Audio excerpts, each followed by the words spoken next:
Good afternoon. My name is Jeffrey Herbst. I'm president of American Jewish University, and on behalf of the Wizen Center for Open Learning, I'd like to welcome you to a very special program, a discussion with Rabbi Nolan Lebovitz about his new book, The Case for Dual Loyalty. Rabbi Lebovitz is a senior rabbi at Valley Beth Shalom in Encino, and for transparency, I should note that that's my local synagogue. He has a PhD from Claremont, was a Fulbright scholar in Israel, has a distinguished career as a filmmaker, and I'm very pleased to say, graduated from and was ordained by the Ziegler School of Rabbinic Studies at AJU. He has now published his first book, The Case for Dual Loyalty. Rabbi Nolan, welcome. Thank you very much for having me, Jeff. And I have to tell you that it's really good to be back at AJU. AJU always has a warm place in my heart. It was a terrific experience. That's very kind of you to say, and we're very proud of you. So, Rabbi, why did you write this book now? I think like so many here in America, we watched the events of October 7th unfold, and we watched the most threatening, savage attack on the Jewish people in color beamed into our pockets on our cell phones in real time. And like many Jews, I woke up that morning who are observant, and my phone was ringing and buzzing off the hook, and my wife's also. And as soon as my wife began to check, she said to me, you better start watching this. And we started checking on loved ones. But there was a false notion that day, and the false notion here in America was that the attack was occurring over there, and that there was separation. And the attack on Israelis, whether or not you were watching, the Nova Festival images, or you were watching Kfar Aza or Nir Oz, or whatever the images that you're watching, Be'eri, there felt like we were concerned for them, because this was an attack on our Israeli brothers and sisters, when in fact it was the beginning of a global war on world Jewry. And very quickly, on October 8th, there already began protests around the United States of America against Israel, after Israel had suffered this horrifying massacre at the hands of Hamas and other Palestinian factions, and before Israel even had responded. And in that way, it informed us that the attack wasn't only on our Israeli brothers and sisters, the attack was on us all. And I saw from that point forward, American Jewry react in stages, and different factions, different parts, different facets of American Jewish life, especially organized institutional American Jewish life, were prepared differently for the challenges that faced us. And they continue to unfold in front of our eyes, whether they be the media or university life or politicians or whatever they might be. And as it turned out, I thought that peoplehood, which has always been a priority of American Jewish life, needed to be reprioritized. And so when I make the case for dual loyalty, what I'm saying is that as we consider the different layers of our identity, we have to prioritize Jewish peoplehood as part of that identity. We have to prioritize it much higher than we had before.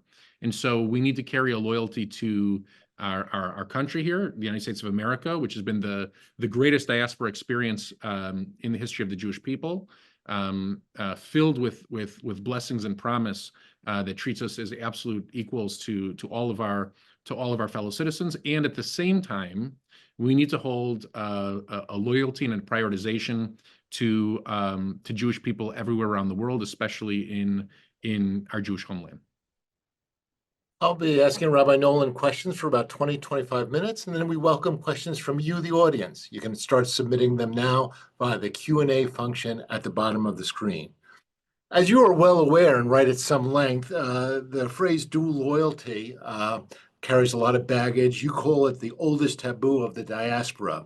What do you mean by that? And why go so directly for a phrase that has previously been seen as taboo?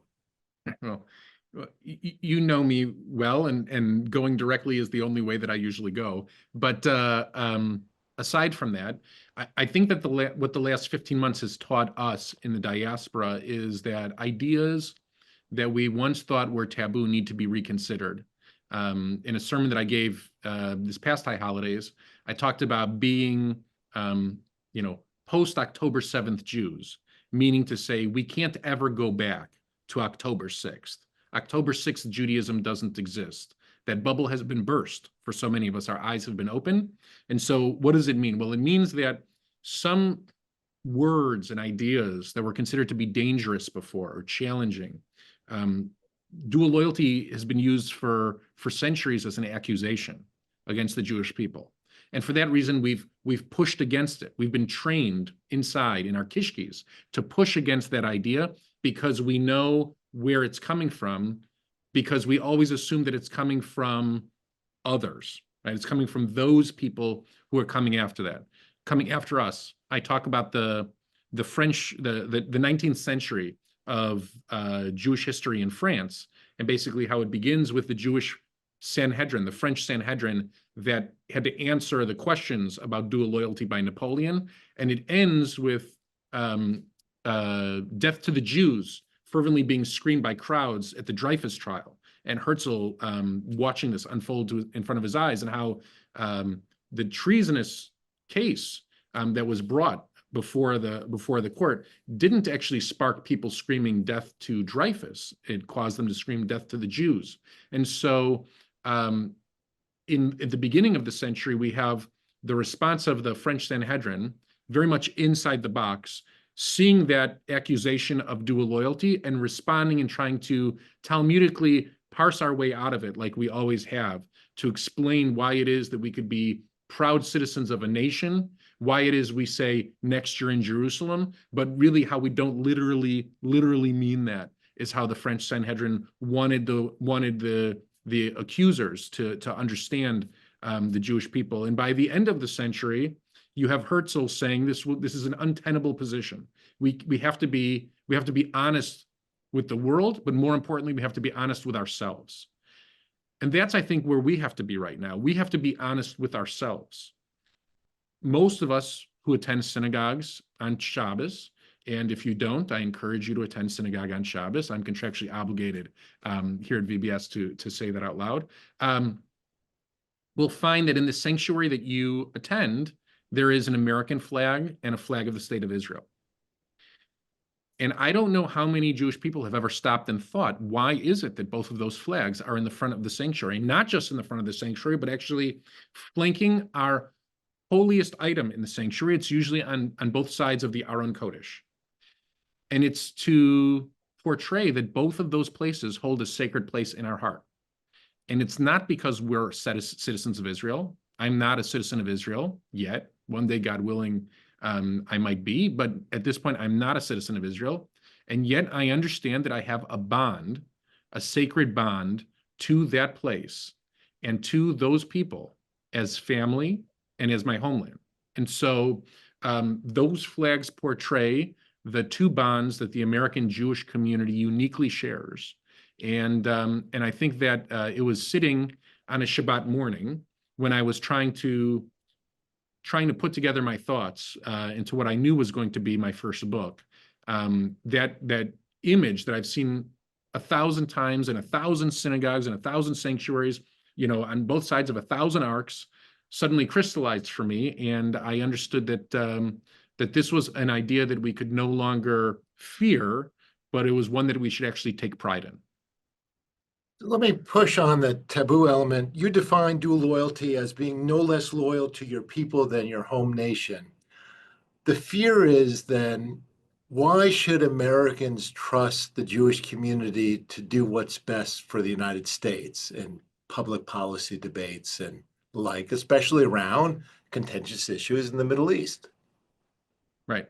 So in the book, I carve out politicians and people involved in the security apparatuses of this country as an idea that there are instances where we need to express singular loyalty because we've chosen professions where that's required. And I also carve out the case of John Pollard and criminal loyalty as a case that I'm also not endorsing. And so I'll excuse the fringes of both that and address your question. And that is, the Jewish people has always benefited every diaspora that we've been a part of. Every diaspora that we've been a part of has not only benefited but reached their peak of existence as a society when Jews were the most involved in social, cultural, however many measures we want to talk about. That has always been part of the story of that society, and we know it as well as countries around the world know it. I'll go as far to say universities around this country. I think there's a corollary between the universities who are most highly ranked and the universities who have the most attendance of Jewish students and involvement of Jewish students, active Jewish life. I don't think this should be lost on anybody, and those rankings will continue to shuffle, I think, at the top as soon as we see all of this unfold and sift its way through the ugliness that has occurred and continues to occur on college campuses around the country. We have always held these beliefs about our attachment to the land of Israel, our attachment to the people of Israel, and that has always informed us in terms of how it is that we should behave, not only for our own benefit, but for the benefit of all of our neighbors. This isn't a unique idea. I point out in the book, Louis Brandeis, I bring an amazing quote by Louis Brandeis towards the end of the book, because, for anybody who thinks that I came up with a brilliant idea and I'm an original thinker, the Talmud explains that you should teach in the name of your teachers.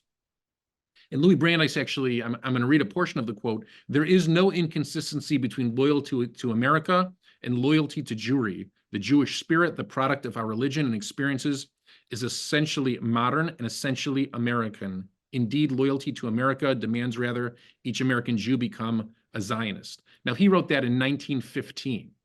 He wrote that in 1915. And somehow we lost our way. We lost our way. Now, I don't think my grandparents were in Europe at that time, right? My grandparents didn't come over until after the Shoah, but the American Jewish community was afraid, even when heroes like Louis Brandeis spoke the truth. And I think that to every American, if you talked about how each of us maintains layers of our identity that include gender, that include a political identity, that include sexual identity, racial identity, that include the baseball team that you root for, because in my house that's a very intense topic. I think that's simple. That's obvious to all of us.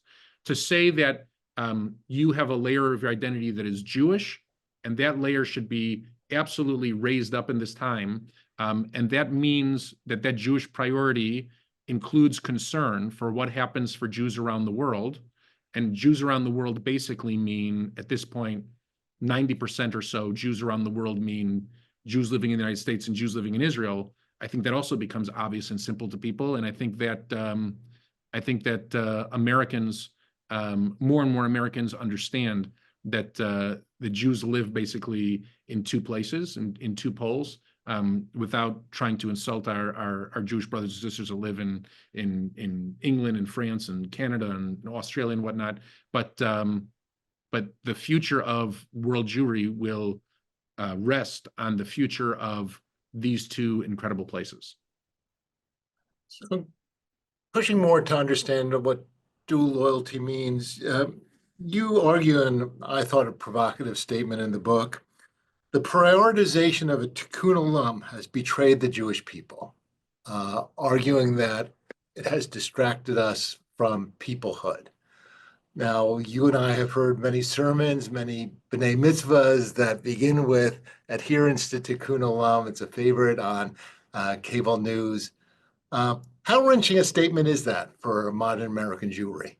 It's certainly one that gets highlighted or emailed to me by readers of the book, and I don't know that I don't know that it's always surprising to people, but I don't know that they always disagree with it. meaning to say that American Jews grew up thinking that the highest mitzvah was feeding the hungry, right? Or the highest mitzvah was caring for the environment. At the same time, instilled in American Jews a belief that we are just like everybody else, right? Like as I talk about in the book, right? You can go to any soup kitchen and feed the homeless with Methodists on one side and Muslims on the other, and really that mitzvah doesn't really portray our uniqueness at all as a people. And at the same time, that call to tikkun olam doesn't drive Jews to any deeper understanding of who we are as a people or why the Torah and Judaism should be important in our DNA. I think that the next generation of Jewish existence is not going to be about universalist outlook. I think we're going to be really focused on our particularist outlook, and I think the experiences of so many young people around the country, and not just young people around the country, is going to be how to react to being othered in so many different circumstances around this country. How many friends or allies have not shown up over the course of the last 15 months for what we thought or what we had hoped were relationships that we could count on, and the question of who showed up is also a lesson for us, for the idea of which allies, which communities stepped forward and said, we would like to help support you, I think is a lesson that we have to learn and internalize. And I think that it takes some time for the Jewish people and the Jewish communities to comprehend, to reflect, and to pivot. And I'm hoping that this book helps inform some of that pivot. What's the reaction, especially among young people in your congregation at VBS or among others, if you say you're thinking about tikkun olam, social justice too much, and not enough about peoplehood?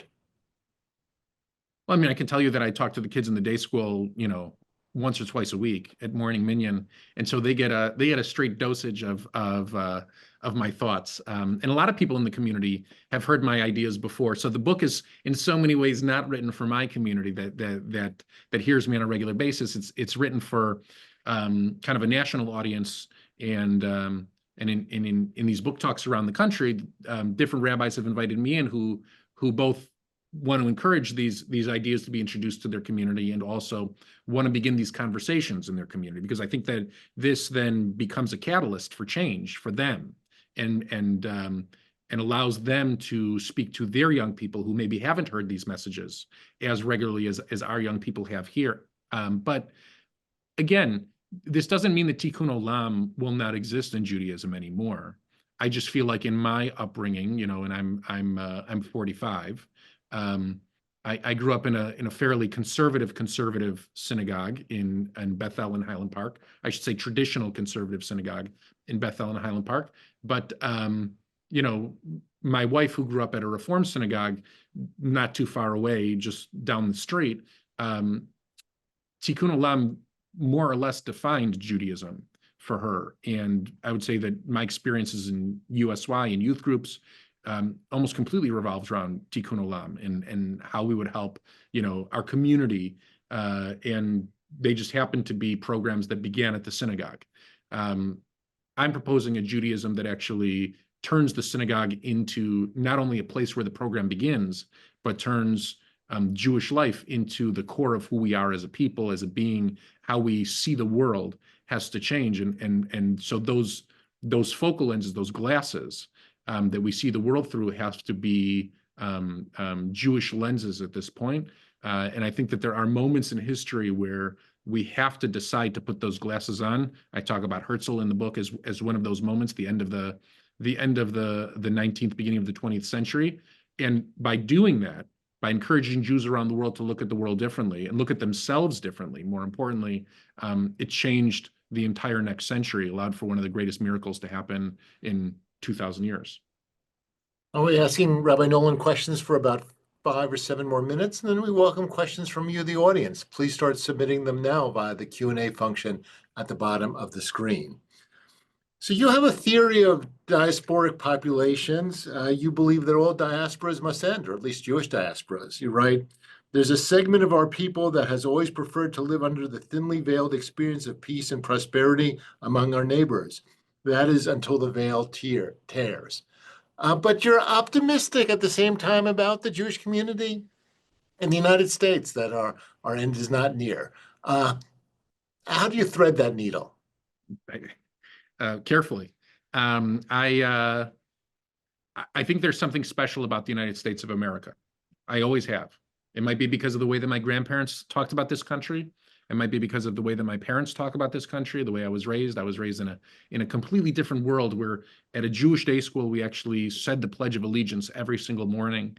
But I think that there is a unique promise that America provides that's very different than all of the others. So I mentioned in the book that at the same time as the French Revolution, right, and the Reign of Terror, and that starts with liberty, equality, fraternity, leads all the way through the Reign of Terror and ends with an emperor and a military force in Napoleon. This country also has a revolution, and that doesn't end with an emperor, and that actually acknowledges Jews as rightful citizens from the outset. We've been part of the American story since the genesis of this country. And so, whereas the French Revolution ends with an emperor and this cabinet and this French Sanhedrin trying to justify Jewish citizenship in France, in the United States, it's never been a question. On top of it, I've never once in my life not felt like an American citizen, not felt like I was like my citizenship was in question or whatnot. I've never felt like I've had to justify it to anybody. And I think that the promise of America, unlike all those other diasporas that I talk about, right? That the diasporas that I talk about beginning in Egypt and all the way through Germany and the Shoah. Okay, and I talk about a lot of different diasporas, and I spell out the 6 stages of diaspora as portrayed in the book of Genesis into the book of Exodus. The difference between all those diasporas and the United States is that the United States holds out the promise for self-correction. And none of those other diasporas hold out that promise. That was not part of the DNA of any of those other societies. And I have a profound belief and a faith in the American people.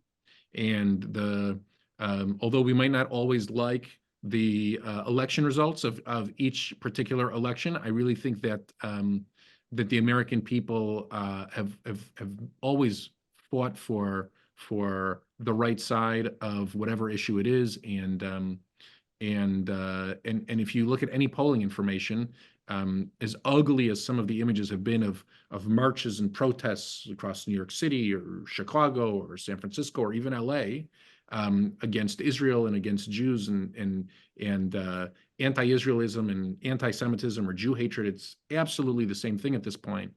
I really believe that most of the American population, every poll has revealed it, stands alongside the Jewish people and stands in solidarity with the state of Israel. And that shouldn't be lost on us. That should never be lost on us, and we should never feel alone here in this country. Maybe we could talk about the fight against anti-Semitism. And you note that American Jewish organizational structures were totally unprepared for the increase in anti-Semitism that we saw after October 7th. And you write further, many American Jewish organizations feel like relics meant to answer the priorities of a previous century. It wasn't like the organizational structure against anti-Semitism didn't exist. Enormous resources had been devoted before October 7th. They either failed or were irrelevant. What do you think has to change now that we've seen this rise in anti-Semitism and problematic organizational responses? Right. Well, I think that we don't gather enough information in real time. And I also think that the traditional institutional Jewish life in this country is board-oriented and those boards tend to skew older than where, let's say, college students, right? There was so and I'm just going to pick this organization because I think they've done a fairly good job. And since, if we say two organizations maybe who are on different sides of the coin, if we say a Stand With Us and an ADL, who both I think have done a very good job. I don't think either of them was prepared for the scope or the scale of what the anti-Israel protests look like following October 7th, how well they would be funded, how well they'd be organized, and how many decades of foreign investment in university life had seeded this kind of atmosphere, this kind of culture. None of us were prepared for what it is that we saw, especially when it got to last spring and we saw encampments everywhere and the ugliness at Columbia and UCLA and Berkeley and I could keep naming, Northwestern. I keep naming campuses. I name a lot of campuses in the book. So I think that that there are organizations who have done really well, and still it's too insular of a conversation about each organization. We don't do a good enough job cooperating with one another, and we don't do a good enough job reaching out of each of our bubbles and getting information and reactions of what's going on the ground. I remember we were both at a conference in Miami, and Shabbos Kestenbaum from Harvard University was speaking. He was speaking about how he was reaching out to organizations before October 7th. So the year before October 7th, he was experiencing anti-Semitism at Harvard. And as he reached out, people just didn't think it was a problem. People just didn't understand the scope and scale of what they only saw the iceberg of his complaint, the tip of it. They didn't see what was below the surface waiting. And I think now the world sees, and we see, most importantly, what's below the surface, and that's why his litigation is still pending. We need to talk about another aspect of personhood. So Senator Schumer gave two speeches last year. Noted, gave many speeches, but two noted. One about anti-Semitism, one about Israel. And he justified especially his discussion about Israel, where he basically called for regime change on the basis of his devotion to Israel and his work for the Jewish people. So if we're going to have loyalty to personhood, peoplehood equal to loyalty to a home nation, does that give us reciprocal rights or responsibilities generally, and especially with regard to Israel? So I think that so first of all, I didn't have much of a problem with Senator Schumer's speech. I think that he is a high-ranking senator, and he can express political views when he wants to express political views. I understand that it becomes complicated for all of us when you call for regime change anywhere, especially in Israel. I think that if you take his speech and put it against another speech that occurred, like Antony Blinken's after October 7th, when he said that he stood in Israel, when he was standing alongside the prime minister, and he said he not only stood there as an American, as a Secretary of State, he stood there as a Jew. And then you had Chuck Schumer, you said compared against Senator Schumer's speech, you have two different high-ranking American officials acknowledging their Jewish identity and forming their opinions in that moment. So first of all, I think that's really healthy, and that's good for all of us, that we acknowledge our Jewish identities and forming our opinions at that moment. I think it gets dangerous for any of us to call for regime change of any country in which we're not a citizen, right? So I think that all of us, people come to me all the time. One of the common reactions of the book is, I support Israel and I don't support the prime minister. What do you think of that? And I say, well, if you support Israel and you don't support the prime minister, then you sit squarely with the majority of Israelis who agree with you, in that opinion. I don't think that you're outside the tent of supporting Israel at all. But I do think that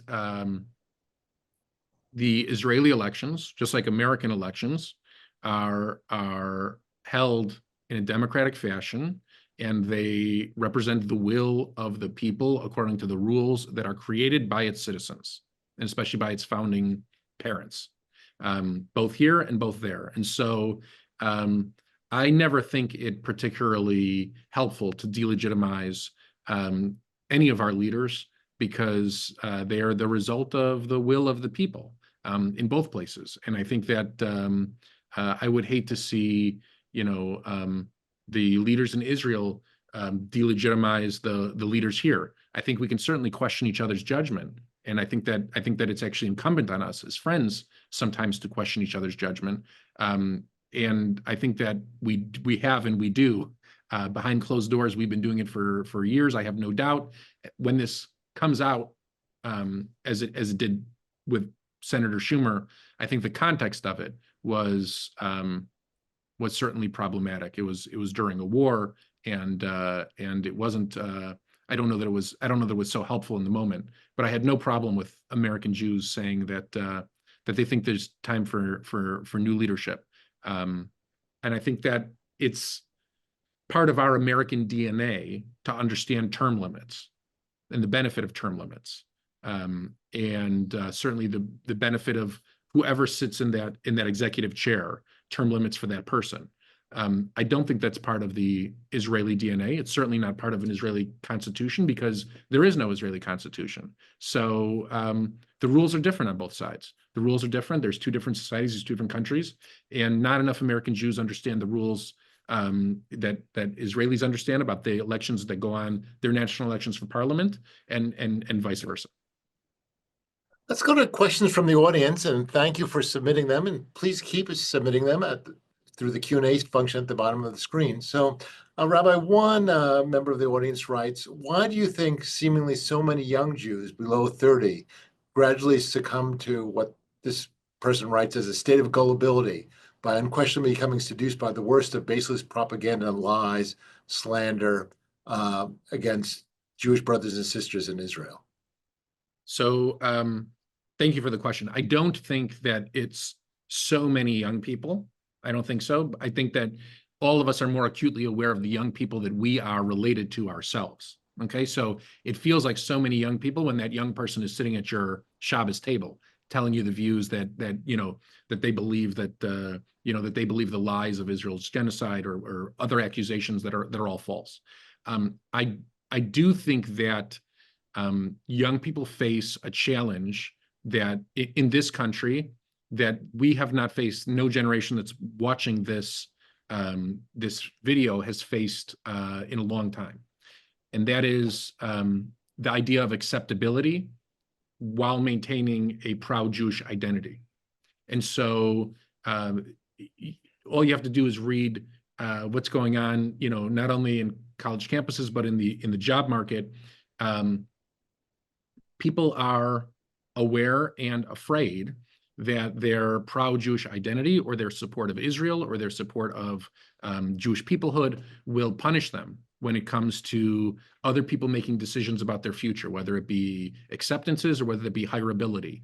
And so this is no different than what Theodor Herzl writes about in his second book after the Jewish state. He writes a book called Alt Neuland, which is basically about himself as a fictitious character, and he talks about a lawyer who basically can't achieve success in Austrian society because he's a Jew. Today, I feel like there is that complication for young people who want to chart their course in life, who want to achieve success, and they are weary of this proposal of prioritizing Jewish peoplehood and Jewish identity in light of the decisions that rest in the hands of others. So another member of the audience writes, putting a point on it, how safe are we as Jews now in the United States, in your opinion? So in my opinion, I think that we are safe. I think that this book does not call for mass aliyah. There are moments in the book where I acknowledge that if you're going to get an apartment in Baca or Renana or outside the Carmel Shuk, kol hakavod to you. I admire your decision, but I don't think that American Jews need to run from America seeking refuge. Where this, if you read the stages of diaspora, we're nowhere near the end. Now, whether we're in stage 3 or stage 4 of my 6 stages, or whether this is a worse time than it was 2 years ago, or whether rather our eyes have been opened and we face greater challenges, we recognize that we face greater challenges than we did just 2 years ago. That's true. I think we do. We face greater sense of challenge, and we realize that there are more people who hate us in this country than we thought merely 15 months ago. And that's a challenge not only for the Jewish people to address, it's a challenge for our entire country to address. Because as I said at the beginning, any society that drives its Jewish population out just faces a quick descent into the middle school history textbook. And so that's not what this country, I don't believe that's what this country wants. And I think that I commend President Trump for establishing this anti-Semitism task force within the first several weeks of his presidency. And I commend their prioritization of college campuses, and I commend so much of what that task force has set out as its goals. We will see how successful they'll be. We'll see how well it's supported. We'll see what its great achievements will be after a year, after 2 years. But I think that that task force is a recognition that Jews are not in this alone, and it's actually not up to the Jewish community to solve this rampant spike in anti-Semitism here in America. It's actually up to the United States of America to solve it as a whole. Another member of the audience writes, can you be more specific about the Jewish lenses you spoke of earlier? Can I be more specific of Jewish lenses that I spoke of earlier? Okay, good question. Well, there is, I use 2 examples in the book, right? The 2 examples in the book are the French Sanhedrin wanted to explain how it deserved French citizenship, how it could be proud Jews and loyal citizens. Most of the answers, if you read them, although it was a French Sanhedrin written by rabbis, famous rabbis, Jewish leaders of the time, I think they used a French lens to justify Jews being citizens, in the sense that they wanted to fit in. They desperately wanted to fit it into French society, and they wanted to do it at all costs, right? So there are several issues that they explained they could not compromise on, but I think that their lens as French Jews, right, was capital French. Jewish Frenchmen, I think, is a good way of saying it. I think that by the time you get to Herzl in the same city, right, in the same setting, with the same issue, he looks at it through a Jewish lens, in the sense that, and I'm not talking about religious lens, right? So Herzl was not a religious guy, but I think that his Jewish identity called for thinking outside the box, for being open to new ideas, for not prioritizing any kind of relationship with Austria or any host nation citizenship over his relationship with Jews around the world. For him, right, for his new idea, it also wasn't a new idea. It's 3,000 years old, but he tried to put a political organization together that ultimately became the World Zionist Organization, the World Zionist Congress. And now we also have to put a new lens on the way that we think about American Jewish life, right? And so American Jewish life cannot just be solely about the synagogue that we support, and not solely about the organizations like AJU, the Jewish organizations that we support, cannot be solely about combating anti-Semitism. It also has to be about forging relationships and strengthening security between ourselves and other Jews around the world. And those relationships actually foster greater bonds and greater sense of identity, right? It is, I think it enriches my kids' lives that they know so many, that they have so many Jewish friends in Israel, and it enriches those Jewish friends in Israel that they are friends with our kids. And so we should look for opportunities to reach out and strengthen those relationships. And I hope that does a better job of elaborating what I mean by new lens. Waning minutes here. Let me pick up on parts of that last answer. In the book, you talk a lot about how you think of parenting and the directions that you've tried to guide your children. What advice do you have for parents, given the topics that we've discussed? Well, in the book, I talk about how I try not to shield my kids too much from what's going on in the world. I know that I know that's not the strategy of all parents. I actually think, and I encourage here in our community, for parents to engage their children on whatever level that is that their children are capable of talking about Israel and talking about what their kids see. So just to give you an example, I think I mentioned it in the book. My daughter walked in to the room that my wife and I were watching CNN. Anderson Cooper and Jake Tapper were really the people who told us the story and brought us the story of October 7th for my wife and myself in so many ways. And my kids think that we're strange for wanting to sit and watch an hour program that repeats on the television over and over again when they can gather more information on their cell phone by watching videos quickly, and they can watch so many different videos in the same hour. And it was actually my daughter who came into the room. I had never even considered this. It hadn't been brought up yet in the first 24 hours. And she said, "Why isn't anybody speaking about the rape that's going on in these kibbutzim and in the Nova Festival?" And my wife and I couldn't believe, first of all, that she was offering us a point that Anderson Cooper and Jake Tapper hadn't discussed yet at that point. And clearly she was communicating with friends, not only here in Los Angeles, but across the world, who were watching videos. Their level of engagement was different than the one that we had some sort of preconception about. And so we don't know what our kids are watching, and we don't know what our kids are exposed to until we actually open up communication. We open up a dialogue about it, and we can't help protect them. I would say that there is no protecting them anymore from videos and the internet. There is, though, the ability to parent them and contextualize what it is that they're seeing and explain what it is that they're seeing. And I think in so many ways, the rabbi in me and the teacher in me wants to help them understand and contextualize what they're watching more than wants to turn their phones off or somehow safeguard that they can't see or gather information that they're trying to get.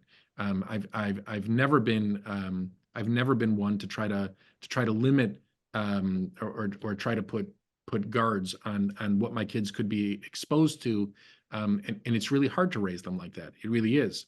And so I think that we all have to, with a greater sense of intentionality, speak to our kids and engage our kids because they're watching and they're listening and they're hearing and they're being influenced by lots of things that are not only not in our house, but not in our community. And we need to have a better grasp on what it is that they're watching, not just about this issue, but about all issues.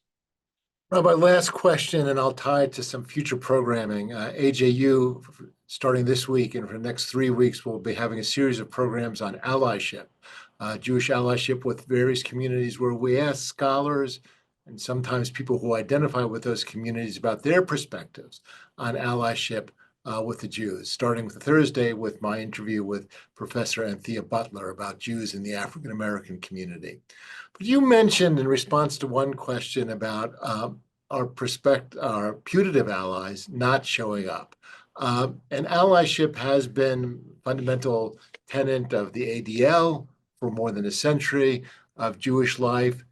How do you understand the concept of allyship if you're advocating for a greater orientation to peoplehood?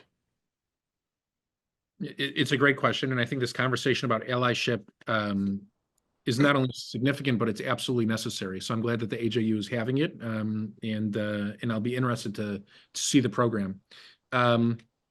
I think that the new conversation about allyship in light of dual loyalty and in light of peoplehood has to begin in the sense of what we're willing to compromise and not compromise about anymore. And in that way, in my previous congregation, this was before COVID, I used to march in the MLK Day Parade alongside an AME church that was near USC, and we would partner and we'd bring our young people together and we would march as a group. And there were always comments about Israel that I heard and I answered, and the pastor kind of was able to, well, they're just not educated on the topic, or they're not.